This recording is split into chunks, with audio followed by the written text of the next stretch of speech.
আসসালামু আলাইকুম, সবাইকে স্বাগতম জানাচ্ছি ইজি বাসটার পক্ষ থেকে। আমি আছি নুসরাত জাহান। আমরা এসএসসি বায়োলজি সিরিজ কন্টিনিউ করছিলাম চ্যাপ্টার 2 এর, সেটারই আজকে পরের পার্ট। চলো ক্লাসটা করি। আজকের পার্টে আমরা এন্ডোপ্লাজমিক রেটিকুলাম সম্পর্কে জানবো, যে বিষয়টা আসলে কি এবং এটা কোথায় পাওয়া যায়, কোথা থেকে এর উৎপত্তি এবং আরও কিছু। তাহলে চলো আমরা প্রথমে বইয়ে চলে আসি। এন্ডোপ্লাজমিক রেটিকুলাম, এখন এই যে কথাটা বললাম এটা আসলে আবিষ্কারক কে? মেইনলি এটা হচ্ছে কি পর্টার এবং আলবার্ট ক্লড ও ফুলম্যান এদের দ্বারা আবিষ্কৃত হয়, এবং এটা আসলে আবিষ্কার করা হয় সর্বপ্রথম একটা মুরগির ভ্রূণীয় সাইটোপ্লাজম থেকে। তাহলে আমরা এটুকু জানলাম।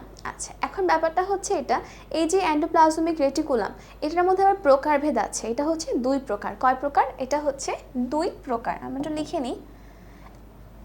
ওকে, এটা হচ্ছে দুই প্রকার, একটা হচ্ছে মসৃণ এবং একটা হচ্ছে অমসৃণ।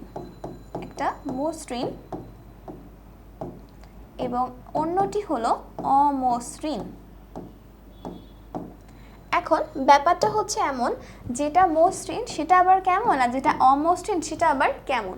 যেহেতু বললাম মসৃণ, তার মানে তার গায়ে কোনো কিছু লেগে থাকবে না, সেটা হচ্ছে মসৃণ। এখন কোন জিনিসটা থাকবে না? সেটা হচ্ছে রাইবোজোম।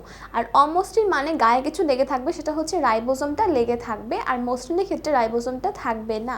তাহলে আমরা লিখে রাখি, এই অমসৃণের ক্ষেত্রে যেটা রাইবোজোম সেটা হচ্ছে এর গায়ে লেগে থাকে, রাইবোজোম থাকে। ওকে, আর মসৃণের ক্ষেত্রে কিন্তু রাইবোজোমটা থাকে না। এখন মসৃণের ক্ষেত্রে রাইবোজোম থাকে না, এজন্য দেখা যায় এই মসৃণ এন্ডোপ্লাজমিক রেটিকুলাম যেটা, সেটা কিন্তু হরমোন এবং লিপিড সংশ্লেষণ করে থাকে। কি করে? হরমোন এবং লিপিড সংশ্লেষণ করে থাকে। হরমোন ও লিপিড সংশ্লেষণ করে। এটা কার কথা বলছি আমরা? সেটা হচ্ছে মসৃণ এন্ডোপ্লাজমিক রেটিকুলামের কথা বলছি।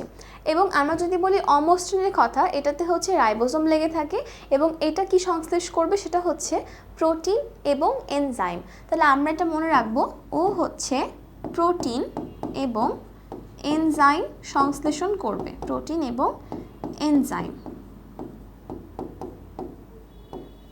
ওকে, আর হচ্ছে যেটা বললাম যে কে আবিষ্কারক, সেটা হচ্ছে পর্টার এবং কি আলবার্ট ক্লড, আর হচ্ছে ফুলম্যান। ওকে, এরা হচ্ছে এটা আবিষ্কারক, এবং আবিষ্কারটা কোথায় করে? সেটা হচ্ছে মুরগির ভ্রূণীয় সাইটোপ্লাজমে। মুরগির ভ্রূণীয় সাইটোপ্লাজম থেকে। ভ্রূণীয়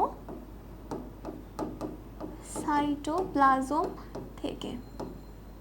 ওকে, এখন আমরা বইয়ে আসি। এন্ডোপ্লাজমিক যে রেটিকুলাম রয়েছে এটার আবরণের গায়ে প্রায় রাইবোজোম লেগে থাকে, যেটাকে আমরা কি বলছিলাম? অমসৃণ এন্ডোপ্লাজমিক রেটিকুলাম। সেক্ষেত্রে দেখা যায় তখন সেটা প্রোটিন সংশ্লেষ করে থাকে, এছাড়াও এনজাইম সংশ্লেষ করে।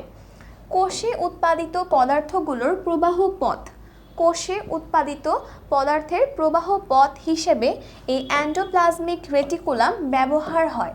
এটা হচ্ছে তার কাজ।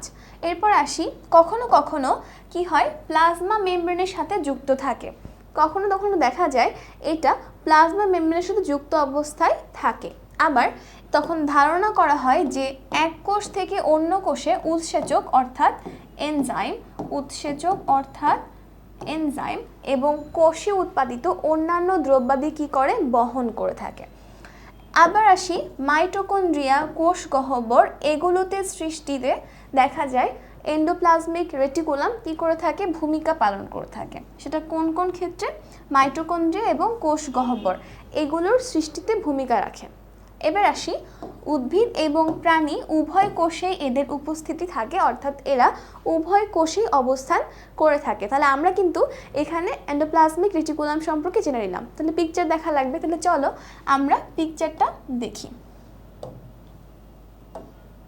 ওকে, আমরা চলে আসলাম ছবিতে। দেখা যাচ্ছে এখানে একটা ছবি রয়েছে।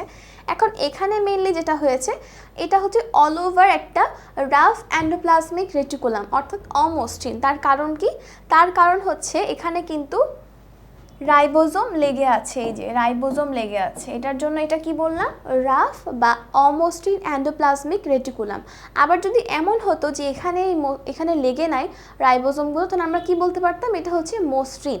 তাহলে মসৃণ বলতে পারতাম, বা আমরা কি বলতে পারতাম? যে এটা হচ্ছে স্মুথ। এখানে একদম সুন্দরভাবে দেখা যাচ্ছে এন্ডোপ্লাজমিক রেটিকুলামটা, যেটা হচ্ছে এটা, এবং এর গায়ে লেগে আছে রাইবোজোম। রাইবোজোম না লেগে থাকলে বলবো মসৃণ, এবং লেগে থাকলে কি বলবো? অমসৃণ। তাহলে এই ছবিটা অ্যাকচুয়ালি কি? একটা অমসৃণ এন্ডোপ্লাজমিক রেটিকুলাম বা একটা রাফ এন্ডোপ্লাজমিক রেটিকুলাম।